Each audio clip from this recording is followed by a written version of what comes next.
প্রস্তাবিত ২০২৪-২৫ অর্থবছরের বাজেট প্রসঙ্গে বিএনপি মহাসচিব মির্জা ফখরুল ইসলাম আলমগীর বলেছেন, এ বাজেট কর নির্ভর, এ বাজেট ঋণ নির্ভর, এ বাজেট লুটেরা বান্ধব। অসহনীয় মূল্যস্ফীতির চাপে সাধারণ জনগণের ত্রাহি অবস্থা, এর ওপর বাজেটে করের বোঝা।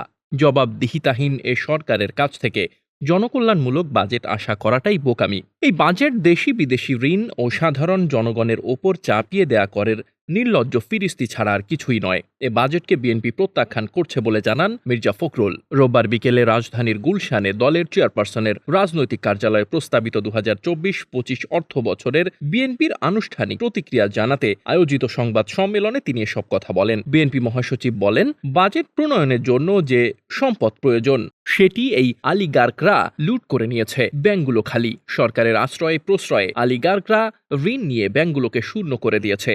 এ অর্থের সিংহভাগই বিদেশে পাচার হয়ে গেছে। আমানতকারীরা ব্যাংকে তাদের নিজস্ব জমাকৃত অর্থের চেক ক্যাশ করতে পারছে না। মানুষের মধ্যে নজিরবিহীন হাহাকার দেখা দিয়েছে। তবে এই হাহাকার সরকারের আশীর্বাদ পুষ্ট ও সুবিধাভোগী নব্য ধনীদের জন্য নয়। সাধারণ মানুষের রক্ত চুষে দিব্যি ভালো আছে তারা। আর অন্যদিকে গরিব আরো গরিব হচ্ছে। যে কোনো সময় মানুষের ধৈর্যের বাঁধ ভেঙে যেতে পারে। তিনি বলেন, এই বাজেট একদিকে সর্বগ্রাসী দুর্নীতিতে নিমজ্জিত ধ্বংসপ্রায় আর্থিক প্রতিষ্ঠানসমূহ এবং অন্যদিকে গণমানুষের অর্থনৈতিক দুরবস্থার সঙ্গে এক নিষ্ঠুর তামাশা মাত্র। জনগণের সাথে এক করুণ ও হৃদয় বিদারক প্রতারণাই বটে। মির্জা ফখরুল বলেন, জনসাধারণের ম্যান্ডেট ছাড়াই বছরের পর বছর ধরে একটি অনির্বাচিত সরকার ক্ষমতা আঁকড়ে রয়েছে। যে সরকার নিজেই আইন কানুন ও সংবিধান লঙ্ঘন করে ডামি নির্বাচনের মাধ্যমে ডামি সংসদ বানিয়েছে, এমন সরকারের পক্ষে বাজেট প্রদানের কোনো নৈতিক অধিকার নেই। জনগণই সকল ক্ষমতার উৎস, অথচ সেই জনগণই ভোট দিতে পারেনি। এই সরকার জনপ্রতিনিধিত্বহীন একটি অবৈধ সরকার। ২০২৪-২৫ অর্থ বছরের জন্য